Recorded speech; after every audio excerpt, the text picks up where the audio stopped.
Thousands of vaccine doses being distributed across the county. When we will see the first healthcare workers here getting their shots. Promising news for the next vaccine that is around the corner, when it could get the green light from the FDA. And the state laying out guidelines for the return of youth sports. Which sports competitions will be allowed based on the COVID situation in San Diego? ABC 10 News at 11 starts now. ABC 10 News at 11 starts now. Thank you so much for joining us. I'm Virginia Cha. Hospitals and medical centers around San Diego are starting to receive doses of the Pfizer COVID vaccine, where they will now work quickly to get them into the arms of frontline medical workers. ABC 10 News anchor Mary McKenzie is at Rady Children's Hospital with the arrival of that hospital's first batch. The shot anticipated around the world. The first shipment to arrive here at Rady Children's Hospital, roughly 2,000 doses. It is now here, and those doses will be administered this afternoon. Arriving on a humble FedEx truck and unloaded like a much waited for holiday package, this delivery, you could say, came courtesy of a purple-capped Santa.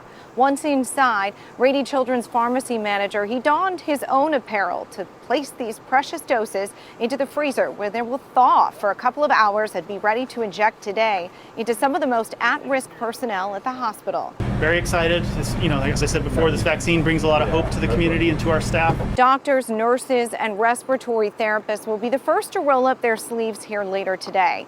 Also receiving vaccinations this afternoon, we've heard, will be medical personnel at Naval Medical Center San Diego and UCSD Medical Center. Sharp Health says they expect their first doses to arrive soon and to begin distribution there as quickly as possible.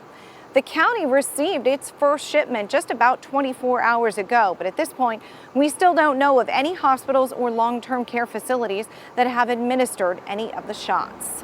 Staff here at Rady Children's in the same department will receive those vaccinations on a staggered schedule in case any of them present any sort of reaction to those vaccines, and they will get a second dose 21 days later. The county not able to tell me yet when a second shipment might be arriving here in San Diego. At Rady Children's Hospital, Mary McKenzie, ABC 10 News. Well, just in the last 30 minutes, Governor Newsom provided an update on the effort to inoculate people in every county in our state, an effort he is dubbing Vaccinate All 58. Late last night, we received word from Pfizer that we will receive next week, with orders being placed as early as this Friday, an additional 393,900 doses. Now, as you can see on the governor's slide, California is slated to get another 672,000 doses once Moderna's vaccine is approved. And as we watch the rollout of the Pfizer vaccine across the country, some more promising news about Moderna's vaccine. The FDA releasing a review confirming the company's data on efficacy and adding that it does not have any concerns about the vaccine's safety. An FDA panel is set to meet Thursday, after which the agency is expected to make a decision on emergency use authorization. In trials, Moderna's vaccine was more than 94% effective, and it does not have to be stored at temperatures quite as cold as Pfizer's. It does also require 2 doses. After months in a holding pattern, there is now a path for the return of youth sports competitions in California. The State Department of Health released guidelines yesterday that apply to all youth sporting events. The state breaks down sports into categories for indoor and outdoor and degrees of contact, low, moderate, and high.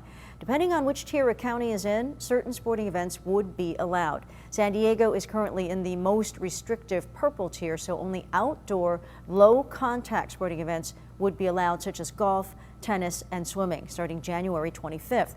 Things like baseball and softball would be allowed if we move into a less restrictive tier. Well, the city of San Diego joining a new statewide initiative to track the spread of the coronavirus in our community. Now, leaders say starting this month, workers will begin testing wastewater at the Point Loma treatment plant for the virus. This is a method we have seen piloted at university campuses, including some in San Diego, and can help provide early information about coronavirus transmission. The city says they're hoping this data will help aid the state's response to future outbreaks. Well, a panel of local officials highlighting the impact COVID-19 continues to have specifically on Latinas. ABC 10 News reporter Marie Coronel spoke to a panelist about what needs to be done to bridge those gaps. In a virtual news conference, 6 Latino women, many who are elected officials, shed light on how much COVID-19 has had an impact on the Latino community. We know this year has been extremely difficult. Among the list of panelists is National City Mayor Alejandra Sotelo Solis, who says COVID-19 has hit their city in so many ways, as many are working class families where the average income is about $41,000 for a family of 4. There may be families that have both parents working 1 or 2 jobs. And when it comes to childcare, when it comes to access to Wi-Fi that is working, to making sure that they have active, access to healthcare, it's imperative that as leaders and as Latinas, we really focus on making the connection and bridging those resources to those that are most in need. Sotelo Solis is also highlighting the importance of having discussions about the COVID-19 vaccine. Leaders within the Chicano Federation say even though Latinos make up the most positive COVID-19 cases locally, the level of confidence in a new vaccine is still low. And they point to a number of things, such as lack of access, not enough information, or lack of trust as contributing to that. Sotelo Solis volunteered to participate in one of the vaccine studies and says there is a call to action to get involved in this coronavirus fight. Just as it took us 9 months to get to feeling comfortable about wearing facial coverings and masks, it's going to take the conversations to discuss what you're going to put in your body, doing it in ways that it's easy to understand and not creating more fear or confusion, because that's not what this is for. A key part in what she believes is needed to make sure the gaps that have been created by this pandemic are closed. Marie Cornell, ABC 10 News. Meanwhile, across the country, the Pfizer vaccine providing hope and arriving at a critical time for hospitals as cases skyrocket across the country. Overnight, COVID deaths in the U.S. topped the 300,000 mark. As ABC's Rena Roy reports, health experts are warning people to remain vigilant even as these first doses are rolled out. The doses are rolling out and frontline workers are rolling up their sleeves. America now on its way to healing. 9 months into the pandemic, a sigh of relief from healthcare workers taking part in the largest vaccination effort in U.S. history. From Florida and Louisiana to Texas and Colorado. I feel safer about coming home to my family at night after having this vaccine. A recent Pew Research survey shows 61% of white Americans and 63% of Latinos would get the shot, compared to just 42% of black Americans.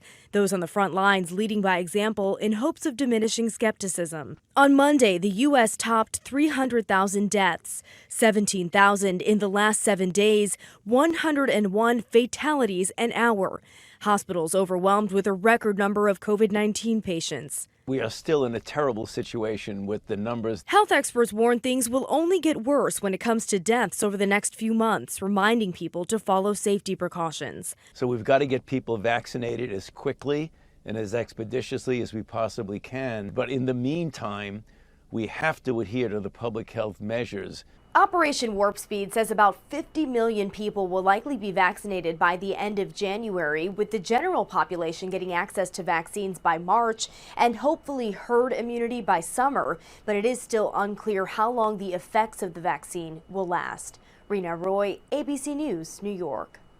Reports show many people are following the CDC guidelines by not traveling this holiday season. AAA projecting a nearly 30% drop in holiday travel this year. They say about 34 million fewer people will travel from December 23rd to January 3rd compared to last year. The agency also found nearly 3 million Americans, though, will fly over the holidays, but that is down almost 60%. And about 81 million people will travel by car, but that is 25% lower than last year. A first for San Diego's Marine Corps Recruit Depot, which says they are going to begin training female recruits early next year. That move comes after Congress ordered the branch to integrate women into its boot camp training. The Recruit Depot has only ever trained men throughout its nearly 100-year history. The first female recruits are scheduled to arrive in February.